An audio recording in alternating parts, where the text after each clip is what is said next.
Welcome back to my YouTube channel study centre.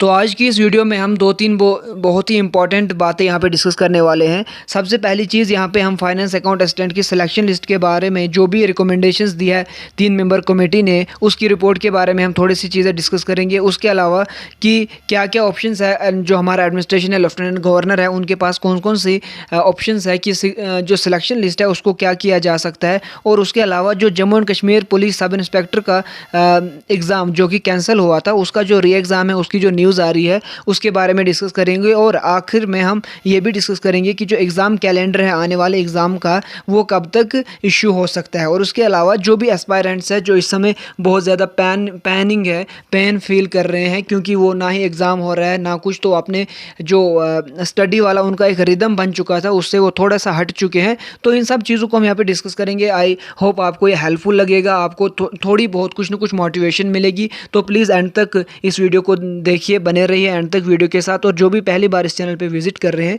Please channel को like कीजिए, subscribe कीजिए और अपने फ्रेंड्स तक भी शेयर कीजिए। तो देखिए, सबसे पहली चीज़ यहाँ पे है फाइनेंस अकाउंट असिस्टेंट की सिलेक्शन लिस्ट। आपको पता है कि जो फाइनेंस अकाउंट असिस्टेंट की सिलेक्शन लिस्ट थी वो बहुत पहले आउट हुई थी। उसके बाद इतना ही नहीं, इसके लिए डॉक्यूमेंट वेरिफिकेशन भी करा दी गई थी, यानी जो बच्चे थे उनको डीवी भी हो चुकी थी। अब सब लोग यही वेट करें कि कब हमारा ज्वाइनिंग लेटर आएगा, मतलब बहुत ही आगे फॉरवर्ड स्टेज तक पहुँच चुकी थी। लेकिन जब JKPSI के एग्ज़ाम में कमेटी ने ये फाउंड किया कि इसमें कुछ न कुछ इरेगुलरिटीज़ है, तो जो फाइनेंस अकाउंट असिस्टेंट के कैंडिडेट्स थे उन्होंने भी फिर बोला कि इसमें भी कमेटी बैठनी चाहिए, इसमें भी कमेटी प्रोब करनी चाहिए कि क्या एक्चुअल में इसमें भी इरेगुलरिटीज़ हुई है या नहीं हुई है।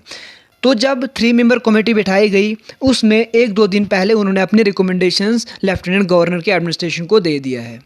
जो उन्होंने रिकमेंडेशंस दी सेम जिस तरह से उन्होंने JKPSI का रिकमेंडेशन दी थी उसी तरह उन्होंने फाइनेंस अकाउंट असिस्टेंट की भी रिकमेंडेशन दिया। उन्होंने JKPSI के लिए बोला था कि जो सिलेक्शन लिस्ट है उसको स्क्रैप किया जाए।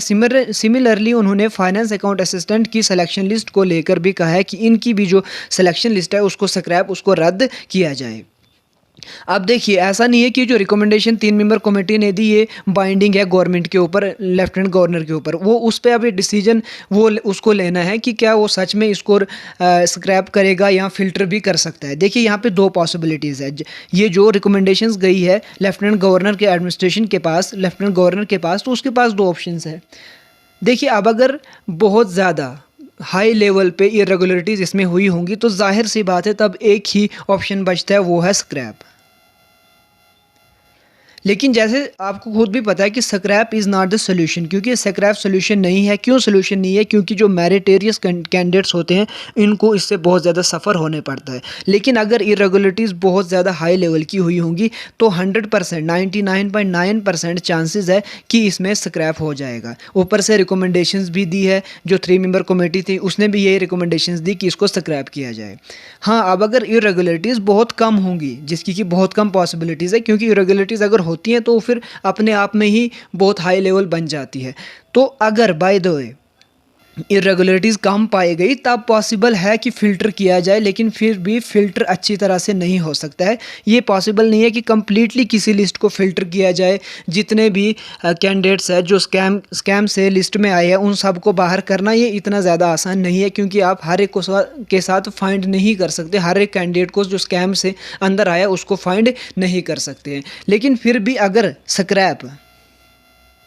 स्क्रैप से जहाँ मेरिटेरियस कैंडिडेट्स को बहुत ज़्यादा नुकसान हो रहा है, ये बात माननी पड़ेगी। उनका पैन हमें समझना चाहिए, क्योंकि बहुत ज़्यादा प्रॉब्लम होती है। जो एक बच्चा 2 साल से 1.5 साल से पढ़ रहा था, सिलेक्शन लिस्ट में आ गया अपनी मेहनत से, लास्ट पे अगर उसके लिए सिलेक्शन स्क्रैप हो जाएगी तो उसके लिए एक ये बहुत दर्दनाक कहानी होगी। लेकिन ऑन द अदर हैंड वो वाले बच्चे भी हैं जो 1.2, 0.5 एक नंबर से रहे हैं। अब अगर स्कैम नहीं हुआ होता, वो इन होते, तो उनका भी तो एट द सेम टाइम इसी तरह का कुछ हालत है। तो ये सब चीज़ें देखने के बाद मुझे लगता है, जहाँ तक मैं अपना पर्सनली बोल रहा हूँ, कि जो लेफ्टिनेंट गवर्नर है मोस्ट प्रोबेबली वो स्क्रैप के लिए ही सिलेक्शन लिस्ट को ले जाएंगे। यानी वो ये बोल सकते हैं कि इस लिस्ट को स्क्रैप किया जाए, क्योंकि स्क्रैप से ही, अगर स्क्रैप के बाद जो स्कैमर्स है, जो इरेगुलरिटीज़ पाई गई, उनको बाहर निकाला जाएगा, कल्प्रिट्स को अलग किया जाएगा, फिर जाके लिस्ट दोबारा से अगर एग्ज़ाम होगा तो उसको वो फिर अच्छे से विदाउट एनी इरेगुलरिटीज़ करा सकते हैं। हाँ, लेकिन यहाँ पे एक बात ये भी है, अगर इरेगुलरिटीज़ बहुत कम हुई होंगी, कमेटी को लगा या अगर सीबीआई का प्रोब हुआ, वहाँ पे उनको लगा कि इरेगुलरिटीज़ बहुत कम लेवल पे हुई है, तब पॉसिबल है कि फ़िल्टर भी किया जाए।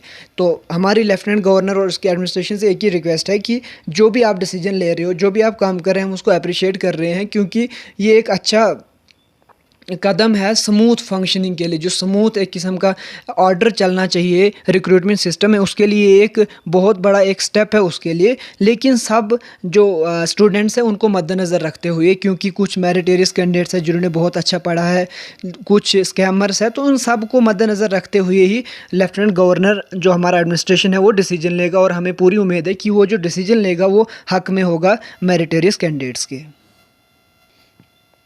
अब देखिए, इतना ज़्यादा उथल पुथल चल रहा है, इतनी ज़्यादा इरेगुलरिटीज़ चल रही है, हमारे आसपास रूमर्स चल रहे हैं। मैं सबसे पहले बोलूँगा, जो भी कैंडिडेट्स, जो एस्पायरेंट्स हैं, जो पढ़ रहे हैं थोड़ा बहुत या अच्छे से पढ़ रहे हैं, वो रूमर्स पे ज़्यादा ध्यान ना दें।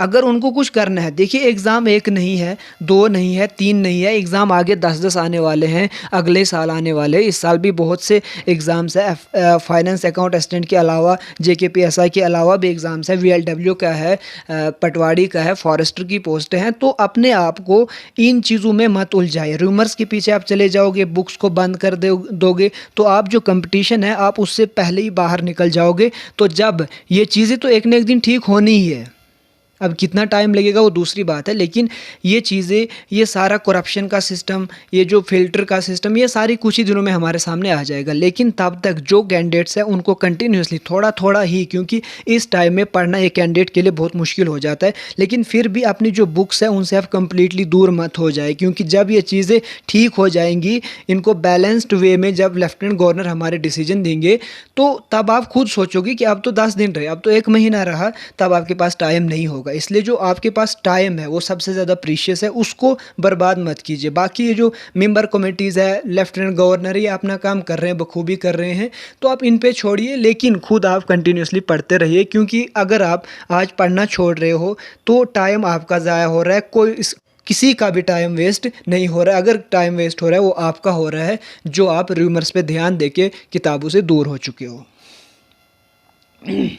तो यहाँ पे मैं उन कैंडिडेट से एक रिक्वेस्ट करना चाहूँगा जिन्होंने अपनी बुक से दूरी प्राप्त कर ली है, प्लीज़ आप अपने बुक्स को फिर से पकड़िए, अच्छे से मेहनत कीजिए। थोड़ा सा डिफ़िकल्टी होगी बुक्स को दोबारा से पढ़ने में, दोबारा से उन्हीं चीज़ों को रिवाइज़ करना थोड़ा सा मुश्किल होता है, लेकिन फिर भी आपने इतना स्ट्रगल किया तो आप आगे भी अच्छे से स्ट्रगल करके जॉब हासिल कर सकते हो।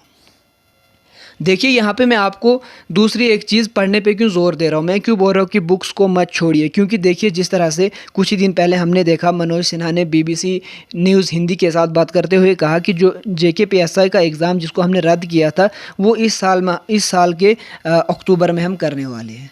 अक्टूबर में हो या नवंबर में हो या दिसंबर में हो, मतलब इतना ही होगा, ज़्यादा से ज़्यादा ऊपर हो जाए अक्टूबर में, नवंबर में या दिसंबर में। अब अगर जेकेपीएसआई का एग्ज़ाम अक्टूबर में हुआ तो उसके बाद एग्ज़ाम कराने का सिलसिला जेकेएसएसबी यानी अक्टूबर से स्टार्ट कर लेगी या नवंबर से स्टार्ट कर लेगी।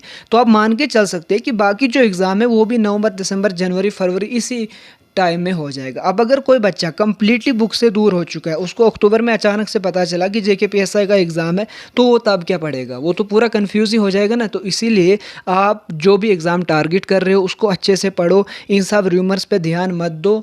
क्योंकि ये जिनका काम है, जैसे कमेटी का काम है, जैसे एलजी साहब का काम है, वो अपना काम कर रहे हैं, हमें उसमें ज़्यादा ध्यान देने की ज़रूरत नहीं है। और रूमर्स पे बिल्कुल भी ध्यान मत दीजिए, अपनी पढ़ाई पे ध्यान दीजिए, क्योंकि यही आपको काम आएगा। ये चीज़ें एक न एक दिन सही हो जाएंगी, तब आप सफ़र करोगे जब आपने पढ़ा नहीं होगा। तो आई होप आपको ये चीज़ें हेल्पफुल लग रही होंगी। तीसरी बात है एग्ज़ाम कैलेंडर। देखिए, एक्चुअल में कोई नहीं जानता कि एग्ज़ाम कैलेंडर कब आएगा, ये जेकेएसएसबी के ऊपर है कि एग्ज़ाम कैलेंडर कब निकालेंगे।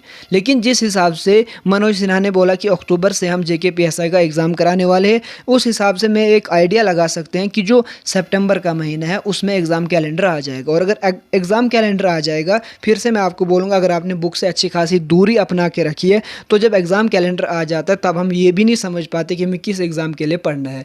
तो टारगेट कीजिए, पहले जितने भी एग्ज़ाम हैं उनमें कॉमन सिलेबस है, पहले उसको कंप्लीट कीजिए। फिर जब एग्ज़ाम नज़दीक होगा, जो पर्टिकुलर 20 या 10% सिलेबस जो अलग होता है हर एक एग्ज़ाम में, उसको आप उस बार टारगेट कीजिए। फ़िलहाल तो जो कॉमन सिलेबस है उसको लीजिए, अच्छे से पढ़िए, मेहनत के साथ पढ़िए। बाकी जो भी होता है वो तो सबके सामने होगा।